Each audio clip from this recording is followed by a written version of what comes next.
No, this is just host broadcast. Oh, you're the one. Yes, yes. You need to go inside. Yeah, you can. Oh, lovely. Thank you. Can I? Thank Your hand? Thank you very much. Here we go. We're gonna move you over. Caroline, we have a second, so let's move the camera. Yes. So how do you want to work this? This camera can move to the side. Ja. Dit is het witte huis. Deze moet naar achter. Kunnen we deze naar achter duwen? Ja. Dan komt deze van het witte huis hier te staan. Oké. Nou, is het niet gebruikt als je wil. Do you want to use the same tripod so we just can click on our camera? Huis me helemaal naar achter. Zeg jij het? Ik zeg het, komt zo. Even plek gemaakt wordt voor het witte huis.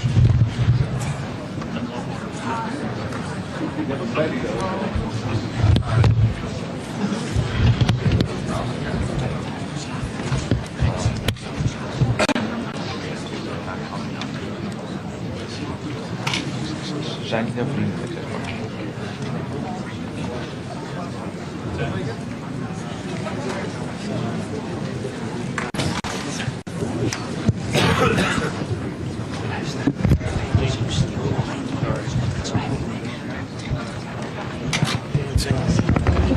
Thank you. Did you need to move this to the other side? Ja, hang on. Dat maakt het uit.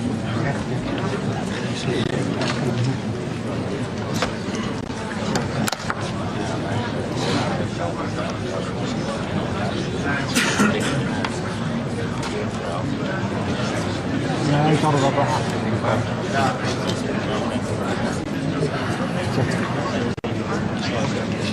Ja, ze willen gewoon een eigen...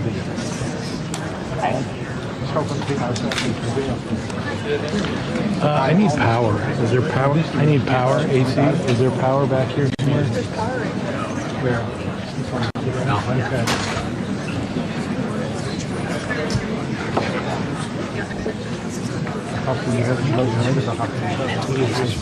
It's English. It's on chat. Okay. What else do you need to remove? Let me come up there.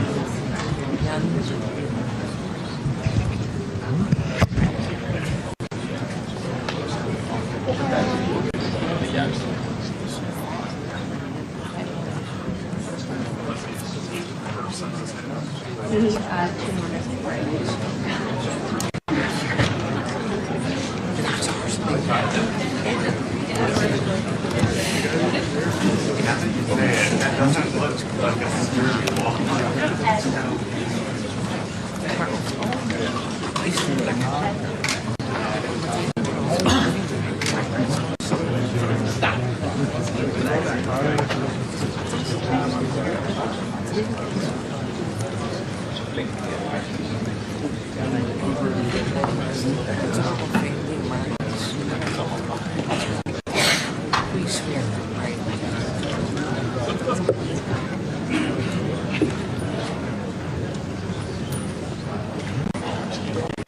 Nee, maakt niet uit.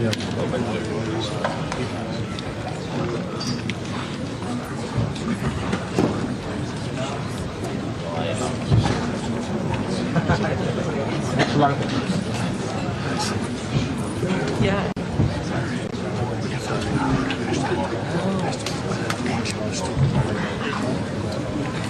Ja, die zijn ook wel waarschijnlijk van de Amerikaanse media.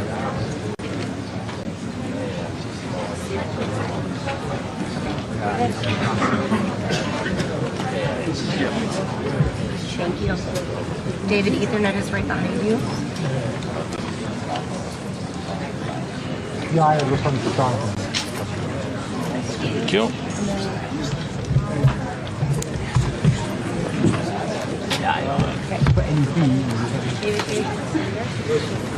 Your pen Jullie by zijn your foot. al 6, dan houdt er ook nog één hoog achter.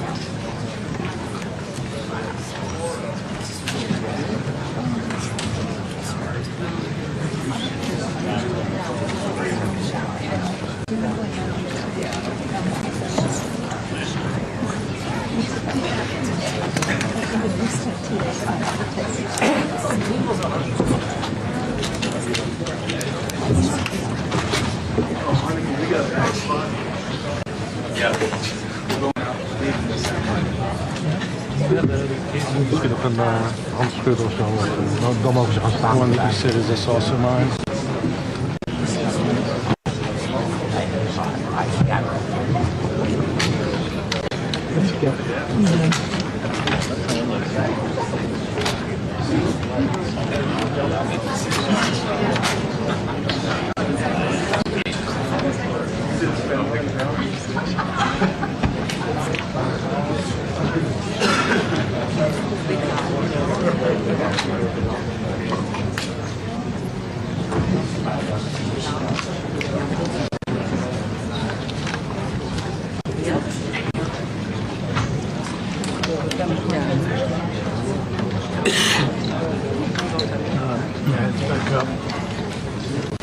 Thank you.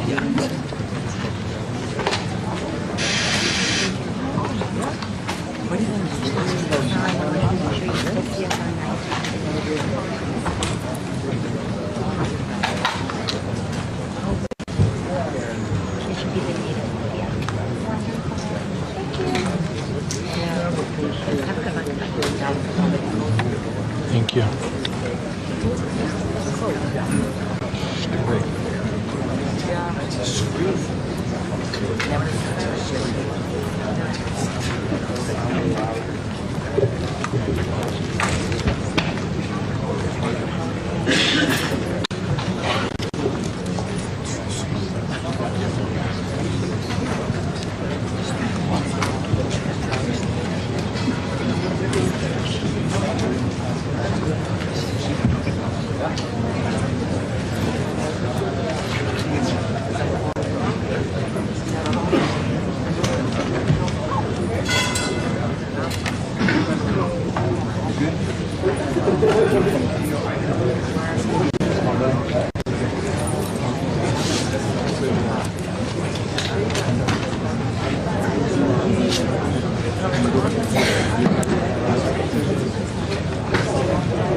Koffie.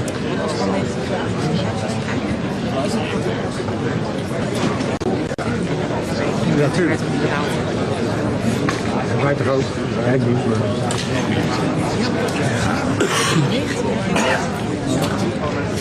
Zeker. Ja.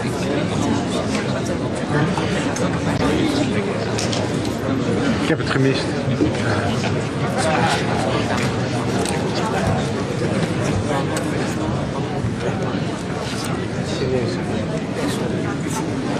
Maar ik kan het echt. Ik weet dat er ook een wordt bepaald. Tuurlijk, dat doet iedereen. Ik zou het proberen.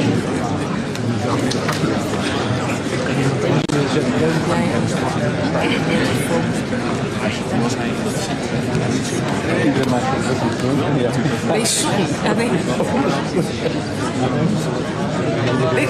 Nee.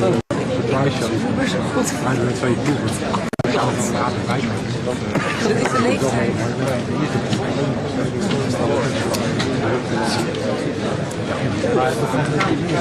Altijd wel even aan audio en lange mensen.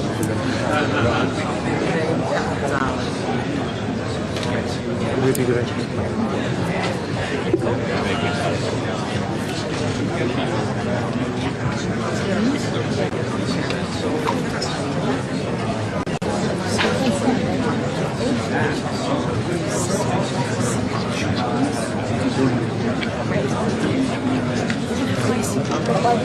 Ja, ja. Maar ik kan het ook nog.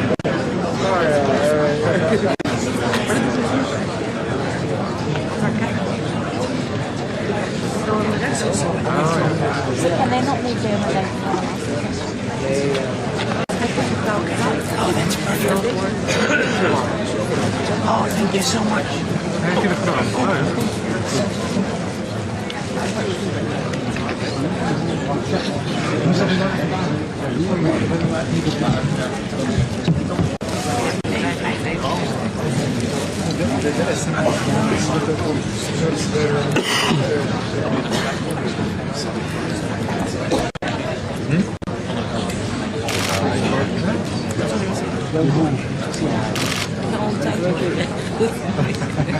Nou, De laatste update is nog steeds dat het niet is. Oh ja.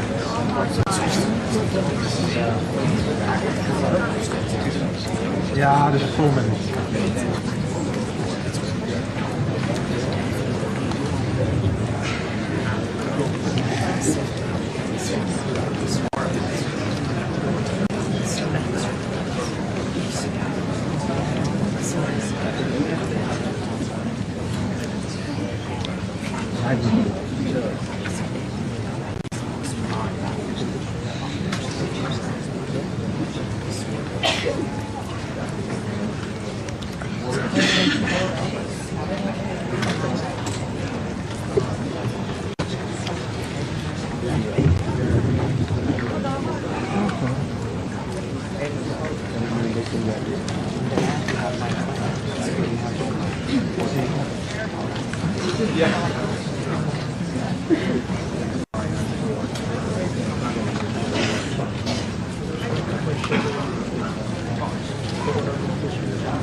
Wat goed. Kan ook nog 10 zijn.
Well, thank you very much. This has been an honor.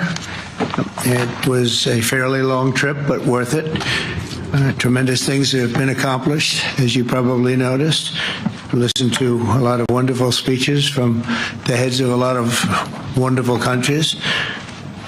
But I want to thank you for joining us at the conclusion of a highly productive NATO summit in the Netherlands. I want to thank them for the royal treatment they've given us. Couldn't have been nicer. And it's a beautiful country, really a beautiful country. Coming in, I saw the most beautiful trees. In fact, I want to bring some back with me. I want to also thank, I had breakfast this morning with the King and Queen, and they're incredible people. I said, you're central casting. Beautiful people, great people, big, beautiful heart. And I enjoyed that. And also NATO Secretary General Mark Rutte, who's been terrific. He's been a friend of mine, used to be right here running this wonderful country. Now he's the NATO Secretary General. He's doing a fantastic job. And the Prime Minister, we appreciate everything you've done. And as you know, last weekend, the United States successfully carried out a massive precision strike on Iran's nuclear enrichment facilities, and it was very, very successful. It was called obliteration. No other military on earth could have done it, and now this incredible exercise of American strength has paved the way for peace with a historic ceasefire agreement late Monday, and we call it the 12-day war. Spoke to a few people. I guess that just sounded like the right name. It was a 12-day war. And we think it's over. I don't think they're going to be going back at each other. I don't think so. Not only have we dealt decisively with the critical threat of Iran's nuclear program, which was what I wanted. I said, Iran cannot have a nuclear weapon. I've said that for 15 years, long before I decided to do the political thing. But we've also reasserted the credibility of American deterrence, which is like no other. The people at NATO said there's never been anything. You know, I rebuilt the entire military during my first term. And we have a great military. We have great generals. I got to know the good ones and the bad ones. We kept the good ones. Over the past few days, I was honored to participate in the NATO leaders meeting and also had extremely good individual discussions with the King and the Queen, Secretary General Rutte, and the Prime Minister. Great discussions. Very knowledgeable people. Major focus of our conversations at the summit was the need for other NATO members to take up the burden of the defense of Europe, and that included the financial burden. As you know, it was 2%, and we got it up to 5%. And they said, a couple of them came up to me, one in particular said, "Sir, we've been trying to get it up to 3% for 20 years, and we haven't been able, and you got it up to 5%.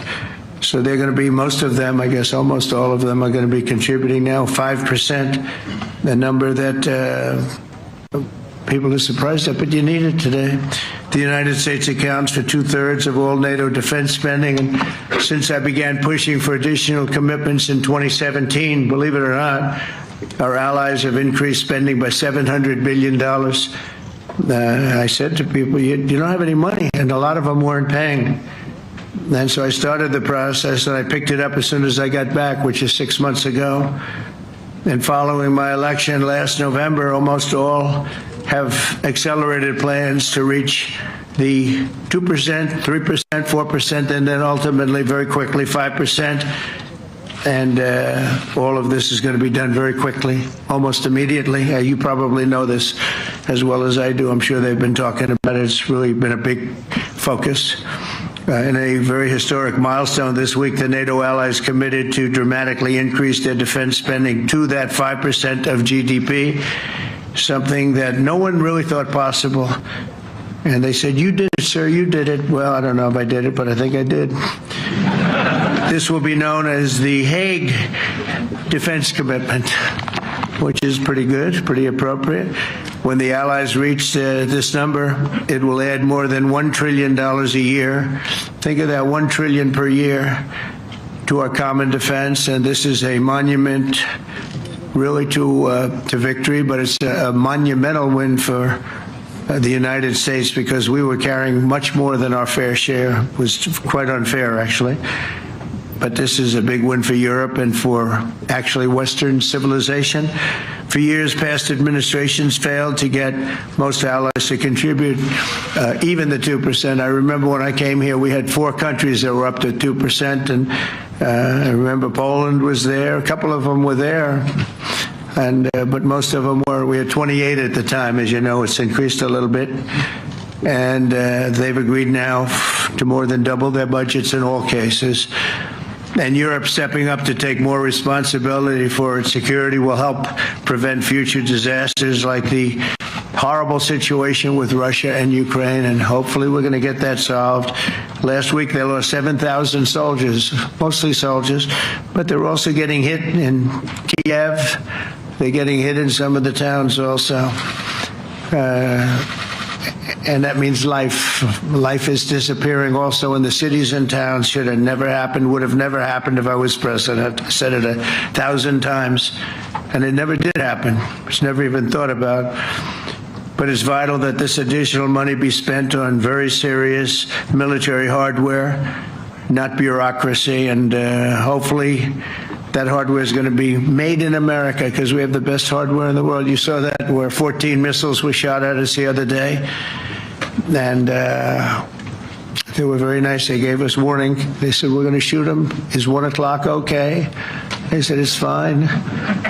And everybody was emptied off the base, so they couldn't get hurt except for the gunners. They call them the gunners. And out of 14 high-end missiles that were shot at the base in Qatar, all 14, as you know, were shot down by our equipment. Amazing stuff. Amazing that they can do. It's like shooting a bullet with a bullet. It's the same thing if you think about it. 14 out of 14, and they weren't even that surprised. I said, "Do you do that well often?" They say, "We pretty much do, sir." The Ukraine crisis has also highlighted the urgency of rebuilding our defense industrial base, both in the United States and among the allied nations. We cannot afford to be dependent on foreign adversaries for critical minerals. And as you know, we made a deal with Ukraine to take a vast amount of the land they have for minerals. We need it. And once again, I want to thank all of the people in the Netherlands, incredible people. It's a great place. And all of the NATO allies for the tremendous summit that we just had. A letter just came in, and a statement came in from the Atomic Energy Commission of Israel. And I just wanted, this is an official letter, and they're very serious people, as you know. The devastating U.S. strike on Fordo destroyed the site's critical infrastructure and rendered the enrichment facility totally inoperable. It was devastated. We assess that the American strikes on Iran's nuclear facilities has set back Iran's ability to develop nuclear weapons for many years to come. This achievement can continue indefinitely if Iran does not get access to nuclear material, which it won't. It's so sad that that whole thing had to go.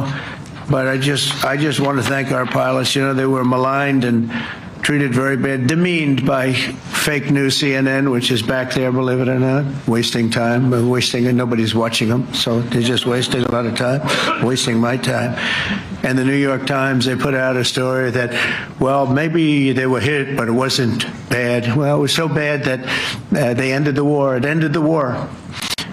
Somebody said in a certain way, you know, that it was so devastating, actually.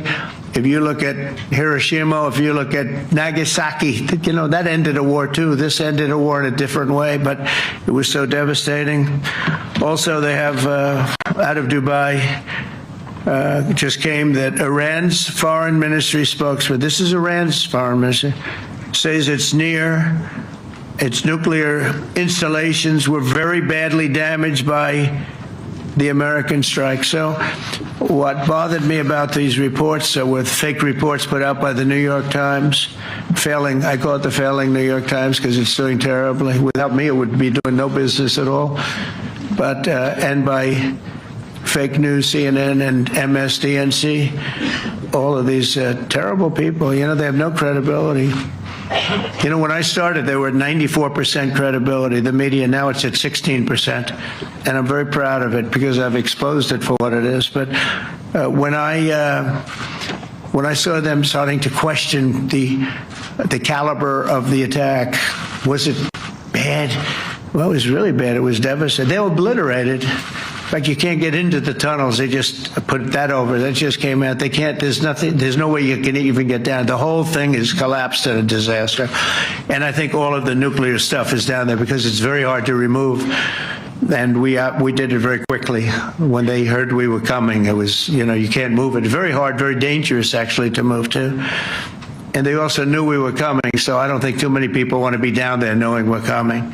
With the bunker busters, as we call them. We're the only ones that have them. We have the best equipment, best nuclear equipment, and we have the best equipment in the world. And by the way, we can't forget our submarine, which was out there, submarines actually, but submarine was out there. We shot 30 rockets into an area, every single one of them. I think it was almost 400 miles away, I think, Pete, right? 400? And long. It was in the ocean, long ways away. And we shot a total of 30. Every single one of them hit within 9 inches from where it was supposed to be. It took out a lot because we didn't do just Fordo. We did 2 others in addition, which hadn't been completely destroyed.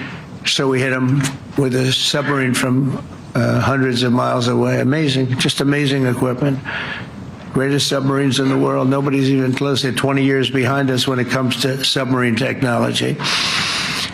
So that's one, and the other was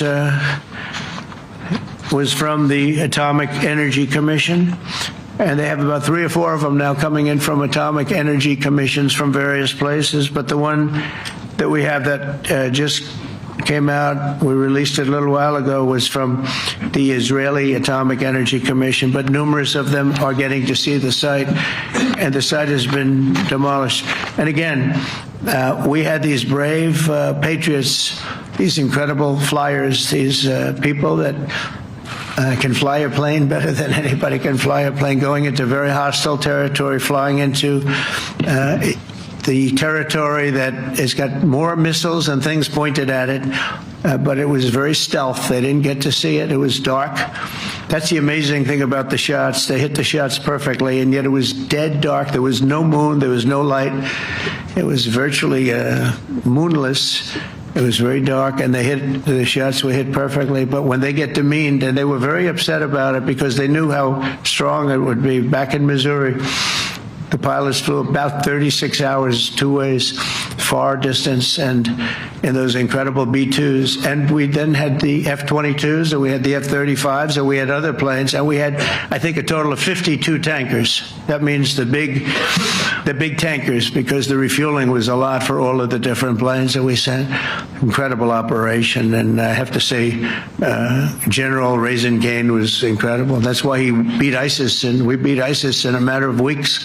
I was told it would take 4 to 5 years. We did it in a few weeks, and he was great. That's why he's the head of the Joint Chiefs of Staff right now, because I had a very good experience with him. He knocked out ISIS in a period of literally a few weeks.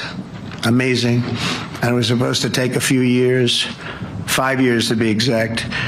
So we had a great victory there, and we then came here, and I think we had a great victory here. But this is an ongoing project. This is the safety of Europe, the safety of the world, and they've raised it from 2% to 5%, something which nobody, and you're talking about over $1 trillion a year. So we're talking about a lot of money coming in from countries that were not paying nearly enough to be effective.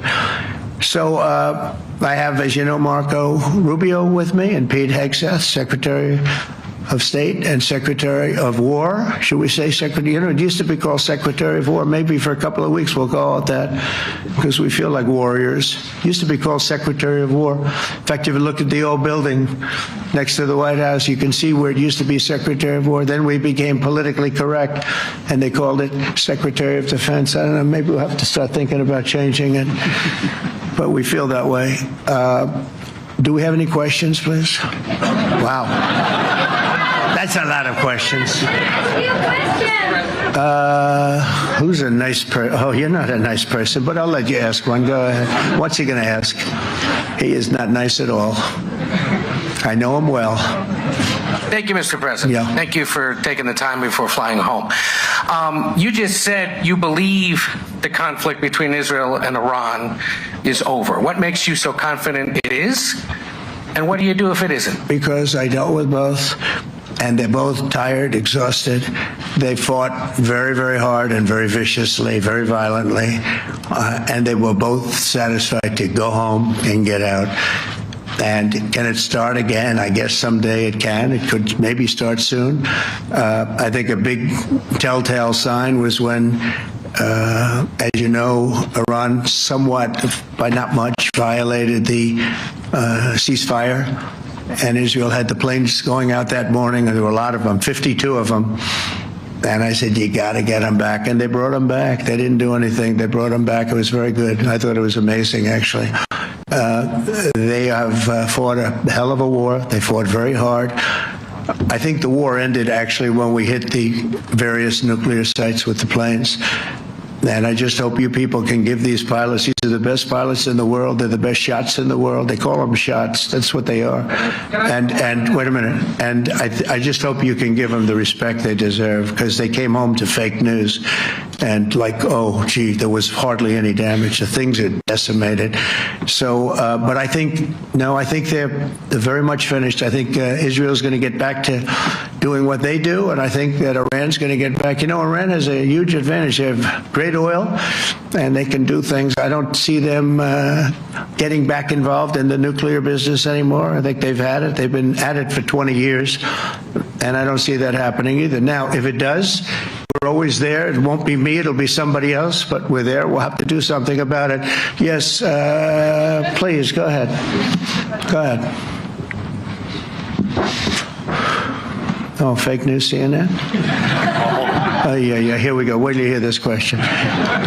You should really say how great our soldiers and our warriors are. I think everyone appreciates our soldiers and our warriors. I do have two questions for you, Mr. President. You just cited Israeli intelligence on these attacks. Earlier, you said U.S. intelligence was inconclusive. Are you relying on Israeli intelligence for your assessment of the impact of the strikes? No, this is also, Iran made the statement, and it's also, if you read the document that was given, that we can talk about if you'd like, the document said it could be very severe damage.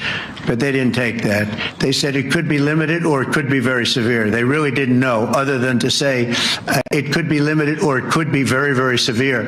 And you didn't choose to put that because it was very early after. Since then, we've collected additional intelligence. We've also spoken to people who have seen the site, and the site is obliterated.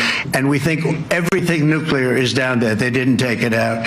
Okay, question? Please, go ahead. Go ahead. Yeah. Blue dress.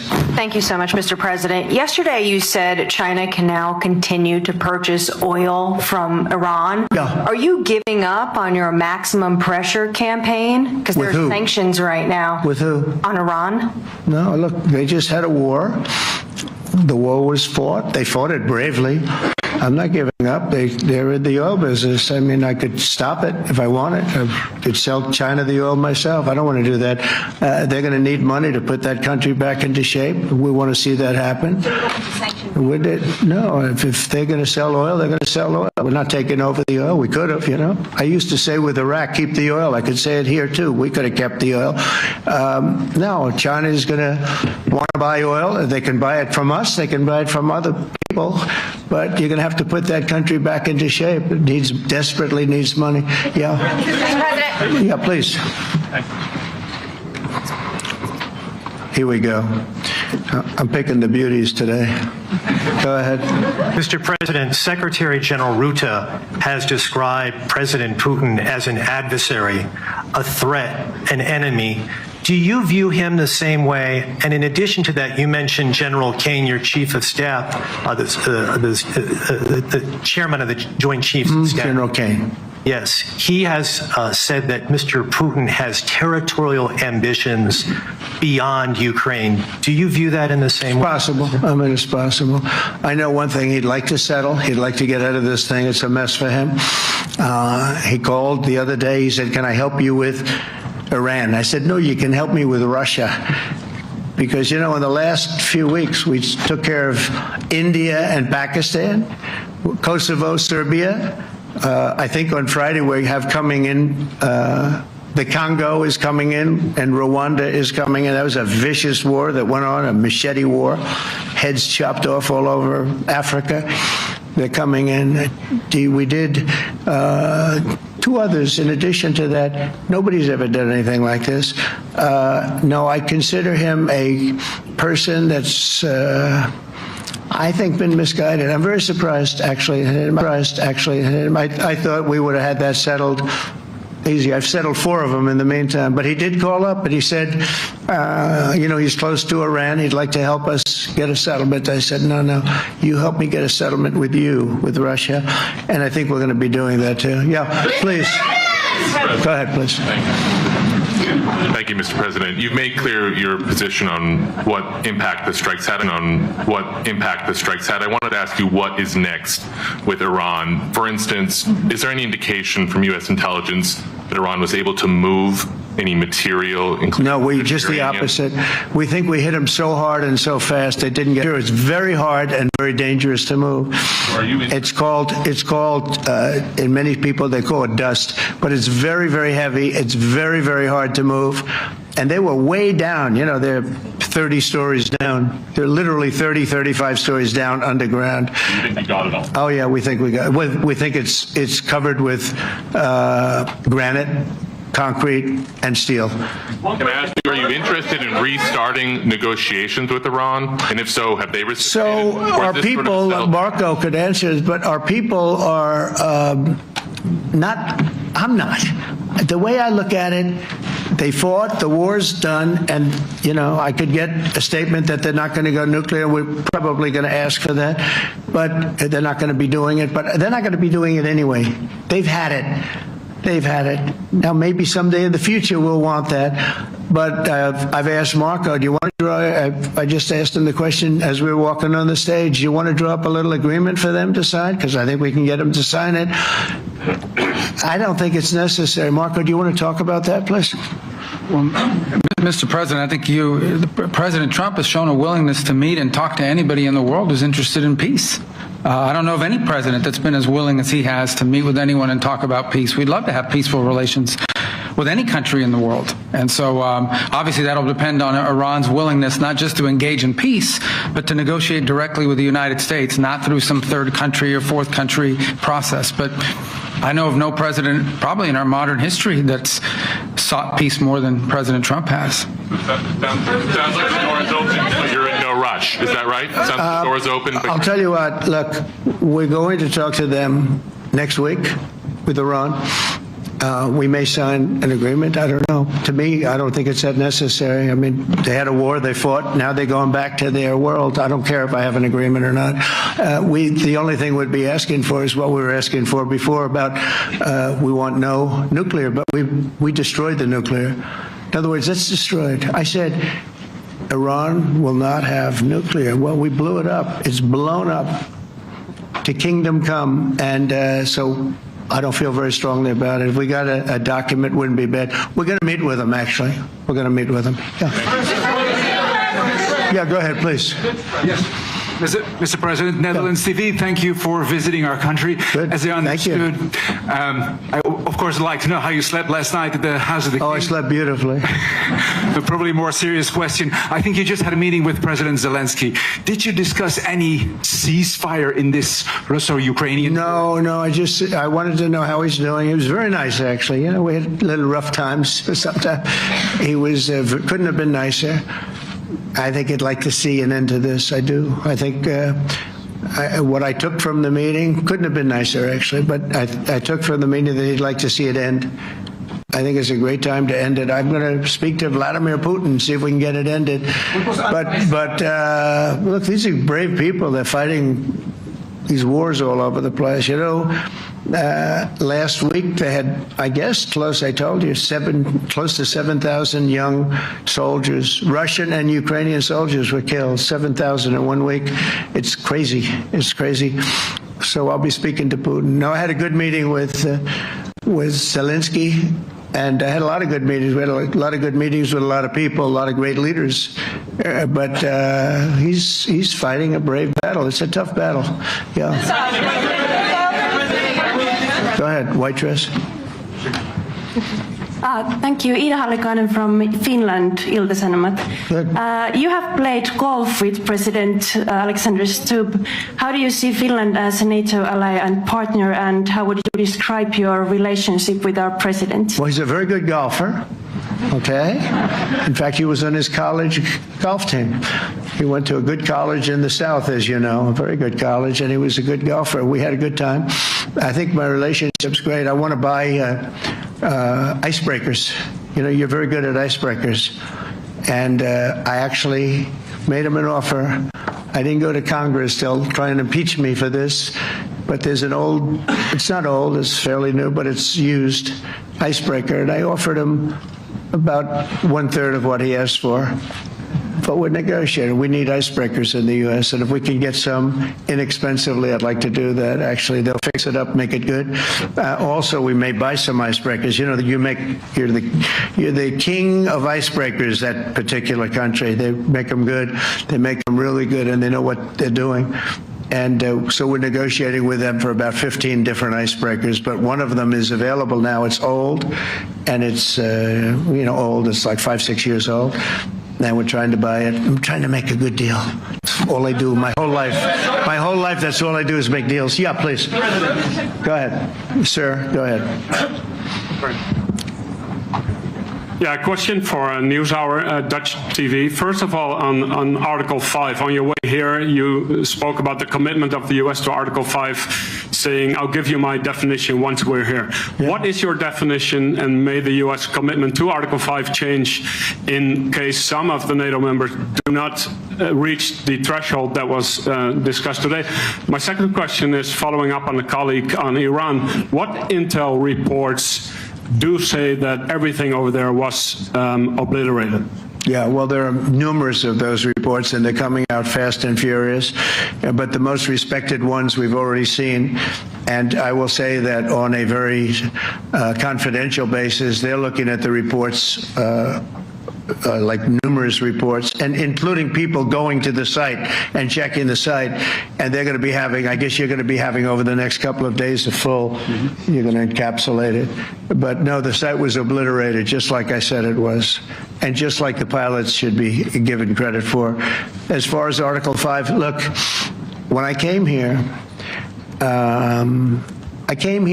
because it was something I'm supposed to be doing, but I left here a little bit differently. I said, I watched the heads of these countries get up, and the love and the passion that they showed for their country was unbelievable. I've never seen quite anything like it. They want to protect their country, and they need the United States. And without the United States, it's not going to be the same. And you can ask Mark, or you can ask any of the people that were there. It was really moving to see it. They love their country. They were so respectful of me because I'm the head of the United States. And I made, the King of Saudi Arabia, when I was in the Middle East. So I was in Qatar for a different reason, not a reason to get shot at. We were in there for economic development reasons, Qatar, UAE, and Saudi Arabia. All three leaders of those countries, and we took back $5.1 trillion into the United States. All three leaders said, you're presiding over the hottest country in the world. The United States right now is the hottest. Everybody wants to be there. Everybody wants a piece of it. He said, a year ago, your country was dead. You had a deadhead running it. You had a country that was dead, and it was dead.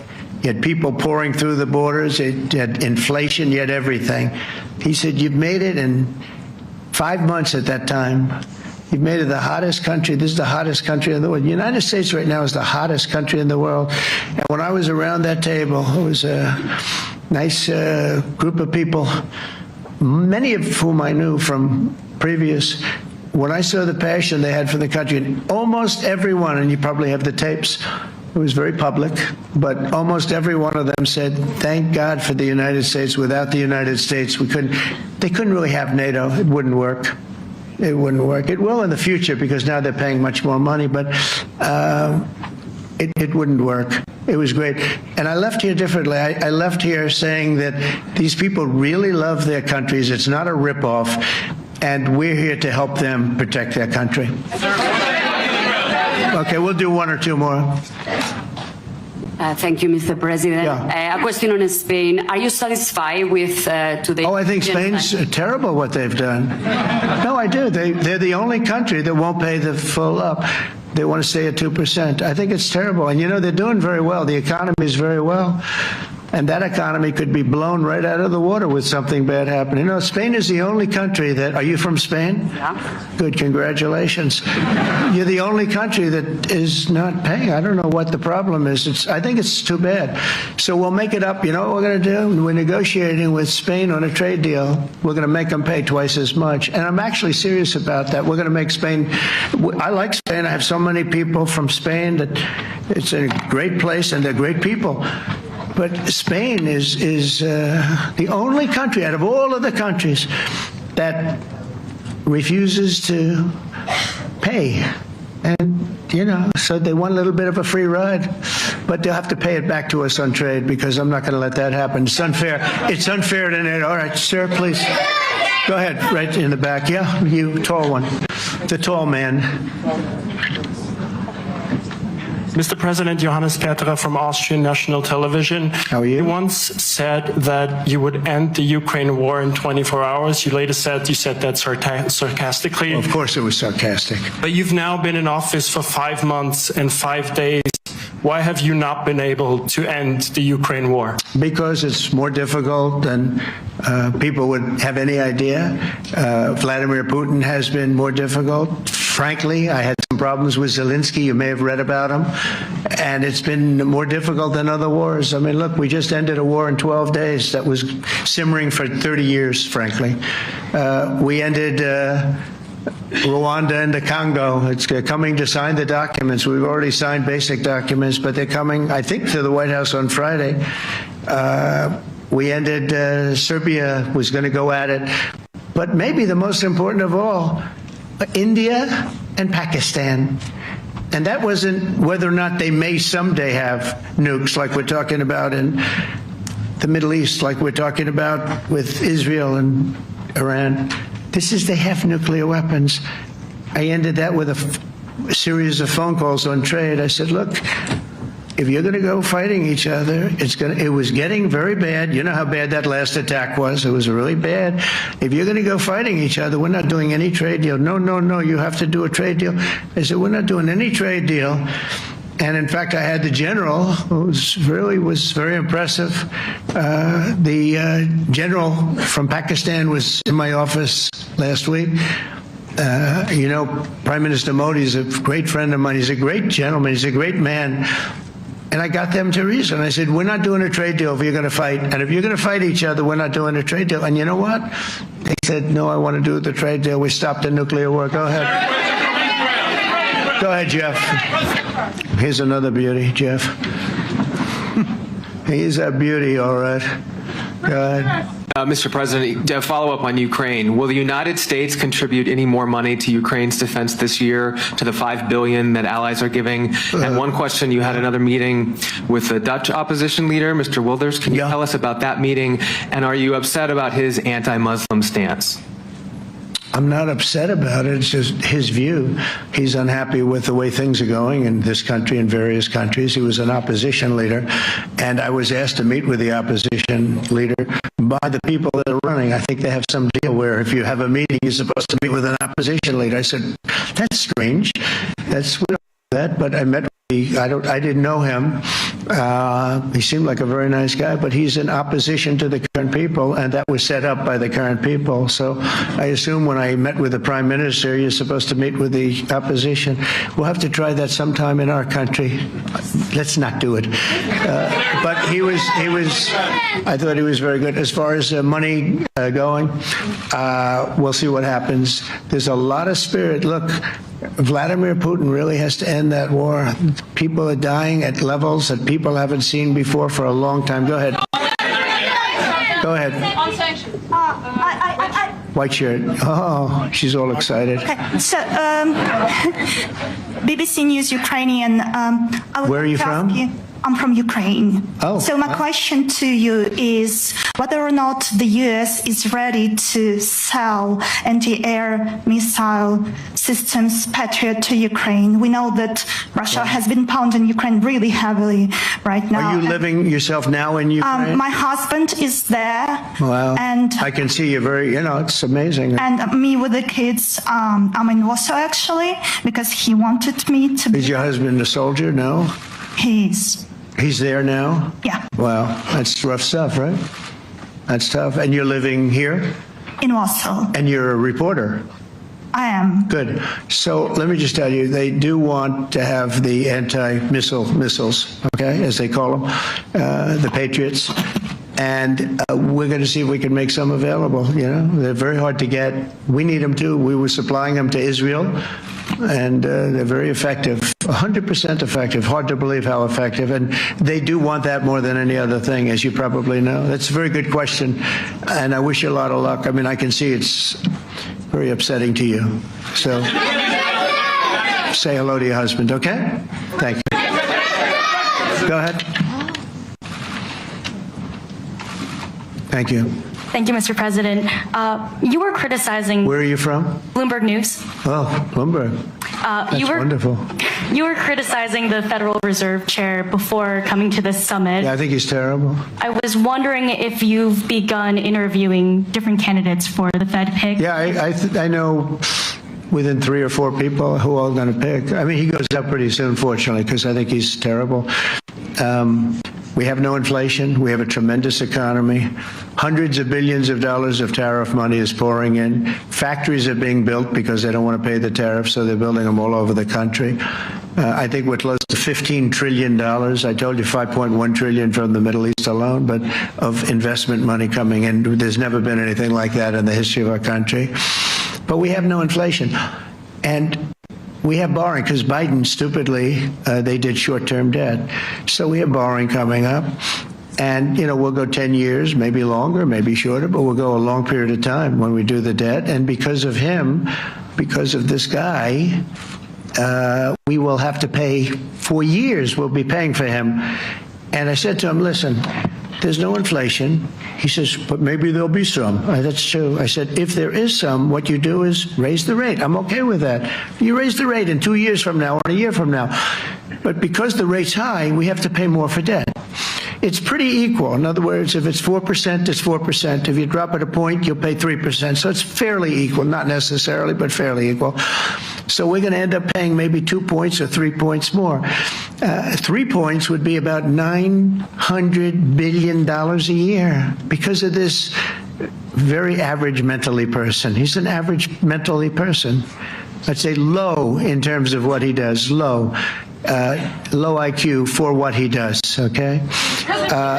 Wait, so instead of paying $900 billion, we don't want to pay 900 just because he doesn't want to lower the rate. I said, if there's inflation in 2 years or 3 years or 1 year from now, you raise the rate and you take care of the inflation, among other things. But he's probably a very political guy, I guess. I don't know. I think he's a very stupid person, actually. All right, one more. Let's go. How about you? Go ahead. She looks so happy and everything. Thank you. So I'm from Spain too. I'm Ana Buch from La Vanguardia. I wanted to know if... You're where from? Spain too. I wanted to know if you want to... That's the Spain corner right there. Shouldn't have said that. That's okay. I do like Spain, by the way. I think it's unfair that they're not paying, but go ahead. Are you going to negotiate directly with Spain about... I'm going to negotiate directly with Spain. I'm going to do it myself. They're going to pay. They'll pay more money this way. You should tell them to go back and pay. You're a reporter? You tell them to go back. They ought to join all of those countries that are paying 5%. Spain's going to be just about the only one that's not. They were the most hostile toward doing it. It just doesn't make sense to me. Okay. All right, Kelly, go ahead. Here we go. Here's another one. Hello, sir. Thank you very much. We got them all today. Okay. So, Mr. President, you talked about expecting some on-the-ground assessments at Fordo and other sites. Now is that Israeli and U.S.? It's been obliterated, Kelly. What is your message then, sir, to the intelligence community when they present reports? You're not disputing the DIA report. You're just... They presented a report that wasn't finished. We're talking about something that took place 3 days ago. I understand that. The report was done 2 days ago. Wait a minute. Yes. They didn't see it. All they can do is take a guess. Now, if you take a look at the pictures, if you take a look how it's all blackened, you know the fire and brimstone is all underground because it's granite and it's all underground. You don't show it. But even there, with all of that being said, the whole area for 75 yards around the hole where it hit is black with fire. The group that's run by this gentleman, in fact, you may want to talk about it for a second because we're going to issue a report. And I think it's not even a very exciting report at this point. It's been obliterated, totally obliterated. And they did a report, but it was like, if you look at the dates, it's just a few days after it happened. Sir. So they didn't see it. They said it may be very severe. Understood. Yeah. Do you have a message for the intelligence community, though, in terms of unvarnished information getting to you, that it's not... I don't really have a message. I would say issue the report when you know what happened. I wouldn't say that it could be severe or maybe not. They use the word severe. It could be severe or maybe it's not.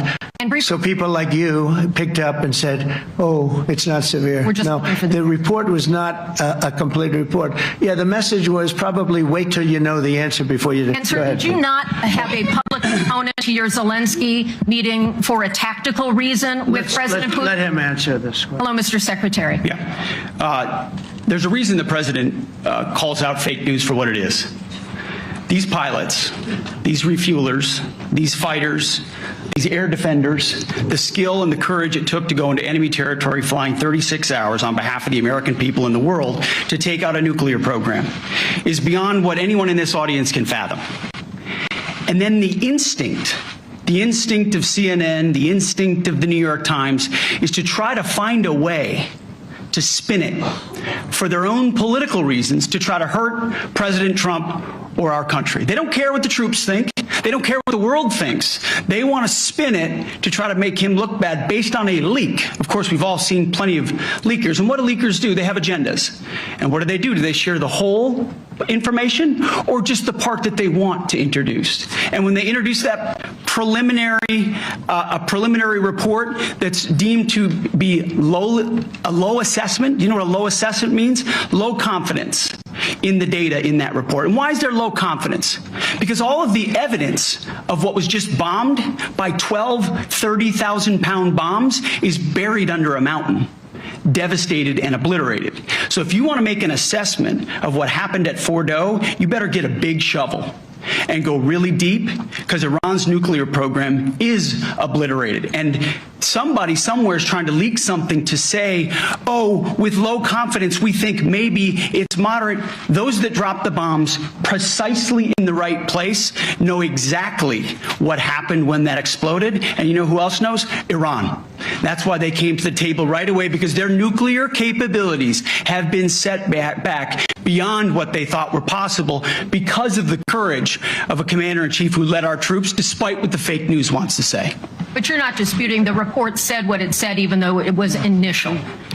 The report said what it said, and it was fine. It was severe, they think, but they had no idea. They shouldn't have issued a report until they did, but we've gotten the information. I think Pete said it better than you can say it. And, you know, you should be proud, you, especially you, should be proud of those pilots, and you shouldn't be trying to demean them. No, those pilots flew at great risk, a big chance that they'd never come back home and see their husbands or their wives. Let me just tell you, you and NBC, fake news, which is one of the worst, and CNN, New York Times are all bad. They're sick. There's something wrong with them. But you know what? You should be praising those people instead of trying to find some. By getting me, by trying to go and get me, you're hurting those people. They were devastated. You know, I got a call from Missouri, great state, that I won 3 times by a lot. And I got a call that the pilots and the people on the plane were devastated because they were trying to minimize the attack. And they all said it was hit. But we don't think it was really maybe hit that badly. And they were devastated. They put their lives on the line, and then they have, and I'm not referring to you, but real scum come out and write reports that are as negative as they could possibly be. It should be the opposite. You should make them heroes and heroines. You should make them really people that they were so devastated when they heard this news. And you know what they said? One of them, I spoke to one of them, said, "Sir, we hit the site. It was perfect. It was dead on." Because they don't understand fake news, because they have a normal life, except they have to fly very big, very fast planes. But it's a shame. You should be making them heroes. All right, in the back. Go ahead, back, white, yeah. White jacket, yeah. Go ahead, give my mic. Hello. Deborah Haynes from Sky News. Mark Rutte, the NATO chief, who is your friend, he called you daddy earlier. Do you regard your NATO allies as kind of children? No, he likes me. I think he likes me. If he doesn't, I'll let you know. I'll come back and I'll hit him hard, okay? No? He did it very affectionate. Daddy, you're my daddy. Do you regard your NATO allies, though, as kind of like children, and they're obviously listening to you and they're spending more, and you're obviously appreciative of that, but do you hope that actually they're going to be able to defend themselves, defend Europe on their own? I think they need help a little bit at the beginning, and I think they'll be able to, and I think they're going to remember this day. And this was a big day for NATO. You know, this was a very big day. They took it. One of the gentlemen said, you know what, we've been trying to raise money raise the rate for 30 years, he said, 20 years, from almost the beginning. And he's been there for a long time. He said, until you came along, it never happened. What you did is amazing. It's been sort of an amazing day for a lot of reasons, but also for that. Yeah, go ahead. Do you think they can do it without you, though, in the future? Can they do it without? Well, ask Mark. I mean, you have to ask Mark. Okay. So we're heading back. I want to thank these 2 gentlemen behind me. They're incredible people, both of them. They've done a fantastic job. And Susie's in the front, and she's done great. And Monica, thank you very much. That was quite an exciting time. And we're going to be heading back. We'll be back soon, and we'll see you in Washington, D.C. Remember this, we have the hottest country anywhere in the world. Thank you very much, everybody. Thank you.